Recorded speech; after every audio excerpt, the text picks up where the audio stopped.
Bonjour à toutes et à tous, chers abonnés. Aujourd'hui, petit écart à l'habitude, j'ai décidé d'aller sur le terrain à la rencontre d'une jeune agricultrice, Elora Dotto. Merci de m'accueillir chez toi. Merci beaucoup. Donc, pourquoi j'ai décidé d'aller sur le terrain? Parce qu'aujourd'hui, nous allons parler de l'élevage des bovins viande. C'est un élevage qui est très caractéristique de notre département. Il faut savoir que c'est la deuxième production animale de notre département du Gers, avec 43 millions d'euros de chiffre d'affaires annuel. Et pour autant, on en voit de moins en moins sur nos magnifiques coteaux gersois. Donc, j'ai réussi à trouver une agricultrice qui a bien voulu s'installer en 2019, c'est tout récent dans cet élevage. Donc, Elora, est-ce que tu peux nous dire qu'est-ce qui t'a amené à t'installer sur cet élevage de bovins viande blonde d'Aquitaine?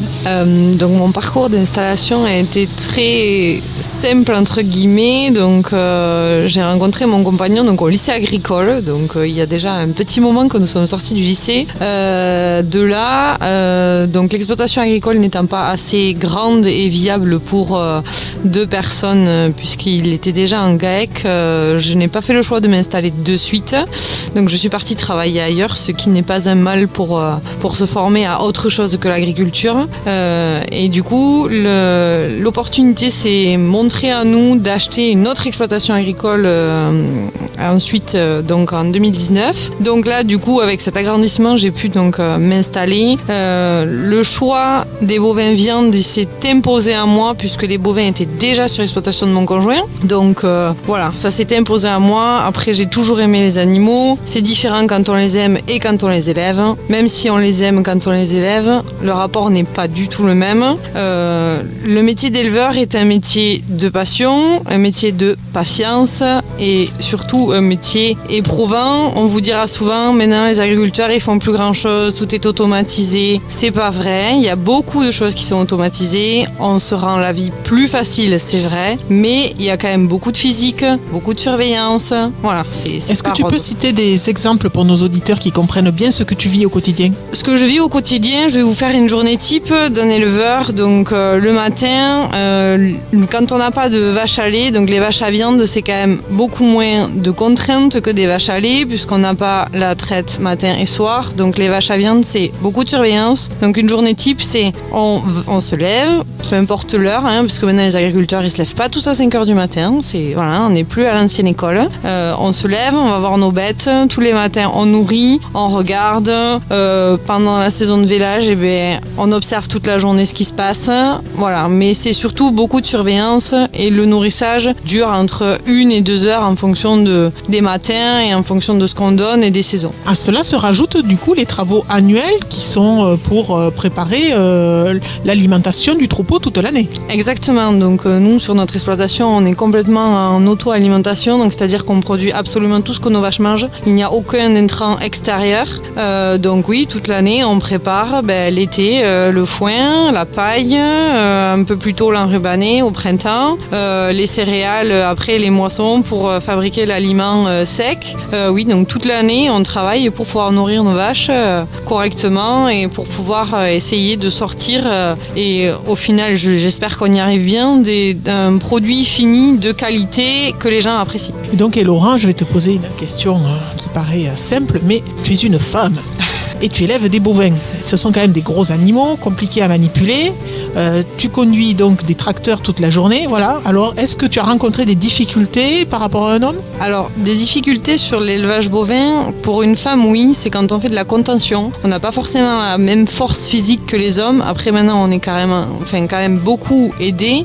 Mais c'est vrai que la force physique pour de la contention, quand on a un homme, c'est quand même un peu plus facile. Après, au quotidien, je n'ai absolument pas besoin d'hommes. Les machines sont là. Puis le caractère des vaches fait que quand il y a une femme au milieu du troupeau, je trouve que c'est différent. Pour avoir travaillé avec des hommes au milieu du troupeau, voilà, moi je trouve que les vaches sont apaisées. Enfin voilà, c'est différent. Je préfère. Oui, donc en fait, ce que tu dis, c'est que peut-être on a un petit peu moins de force, mais on s'adapte finalement à notre métier et du coup, on le compense d'une autre façon. Exactement, voilà. Je compense complètement d'une autre façon, c'est-à-dire que ça va peut-être paraître bête, mais tous les matins, quand j'arrive à ma stabulation, c'est « bonjour les filles ». Voilà, c'est peut-être cucu comme on peut dire, mais voilà, c'est bonjour les filles. Voilà, je passe quand même 3 heures par jour avec elles au minimum. Donc moi je considère que les animaux doivent être bien traités et plus on sera doux et plus les vaches vous le rendront et meilleur sera le produit fini, quoi. Parlons du nerf de la guerre. Du coup, c'est un métier que tu as choisi. Donc, est-ce que tu te rémunères de ce métier? Alors, j'y arrive un petit peu, hein, on va pas se mentir, c'est pas un salaire mirobolant qu'on arrive à sortir, surtout les premières années d'installation, sachant que c'est pas ma seule production non plus, puisque j'avais aussi du maraîchage dans mon projet d'installation, donc ça aussi c'est un atelier qui prend beaucoup de temps, mais oui, on arrive quand même à sortir une rémunération assez correcte. Bien entendu, ça peut varier en fonction des années. Comme cette année, on a eu une année vraiment très très difficile. Mais on arrive quand même à sortir quelque chose. Voilà, tout le monde vous dira, mais vous travaillez pour rien. Alors oui, on travaille peut-être pour en dessous de SMIC, mais en attendant, on est heureux, on est chez nous, on est notre propre patron et ça, je pense que ça n'a pas de prix. Donc, quels sont tes circuits de commercialisation? Alors, circuit de commercialisation, on a la chance de pouvoir travailler avec Intermarché à Condom qui joue le jeu et qui nous prend des vaches bio, ce qui n'est pas forcément facile à commercialiser. Donc, c'est un circuit, voilà, où on envoie une vache grasse tous les mois pour Intermarché Condom.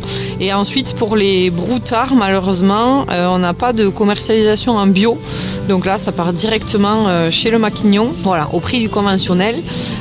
Et après, on a un autre circuit qui est la vente directe, que je fais en règle générale 3 fois par an au maximum, parce que ça, pareil, ça prend énormément de temps. Mais bon, j'ai beaucoup de gens qui demandent, donc je suis obligée de m'y mettre un peu plus. Mais voilà, donc commercialisation en vente directe via un intermédiaire qui nous découpe la viande. Voilà, donc là, c'est le 3e circuit de commercialisation pour les vaches. Et Laura, donc tu as les auditeurs de DFM 930 qui t'écoutent. Est-ce que tu aurais un message spécifique à leur faire passer concernant l'élevage de bovins viande en général? Alors, oui, j'ai un petit message, sachant que maintenant, les habitudes de consommation commencent à évoluer. C'est quand même compliqué, mais ça commence à évoluer. On revient beaucoup sur le circuit court, sur la vente directe, etc., etc. Mais je me rends compte, pour commercialiser un supermarché, que les gens font la course au prix. Qui dit course au prix dit pas forcément course à la qualité, au contraire. Donc je pense qu'il faut plutôt réfléchir à manger correctement, mais peut-être moins, et surtout écouter les éleveurs et peut-être même passer chez eux, discuter avec eux, mais prendre le temps de regarder ce que vous avez dans vos assiettes et pas hésiter, si possible bien entendu, à mettre quelques euros de plus pour manger quelque chose de bon et d'où vous savez que ça vient, quoi. Tout à fait, Laura. En plus, pour rappeler que 25% de la viande bovine qui est consommée aujourd'hui en France, elle est importée. Voilà. Alors qu'on a tout ce qu'il faut sur notre territoire. Exactement. On a beaucoup d'élevage, même si ça baisse parce que c'est un métier difficile et que les cours de la viande ne sont pas bons. Voilà, on a tout ce qu'il faut en France, donc je vois pas pourquoi on irait ailleurs. Voilà, comme je disais, la course au prix, c'est pas forcément la meilleure chose. Et pour terminer sur une note positive, qu'est-ce que tu dirais à un jeune qui rêve de faire ton métier? Un jeune qui rêve de mon métier, je lui dirais vas-y, fonce. C'est pour avoir fait 8 ans de salariat, je regrette pas mon métier, quoi. Il y a des jours où on se dit il faut tout arrêter, et puis le lendemain on est très heureux. Donc non, il faut foncer, il faut pas hésiter à s'installer, bien entendu bien accompagné pour pas faire de bêtises, mais non, il faut, voilà, s'il y a l'occasion, il faut foncer, il faut pas hésiter. Merci Laura. Avec plaisir. À très bientôt, et vous chers auditeurs, je vous dis à la semaine prochaine. Soyez heureux.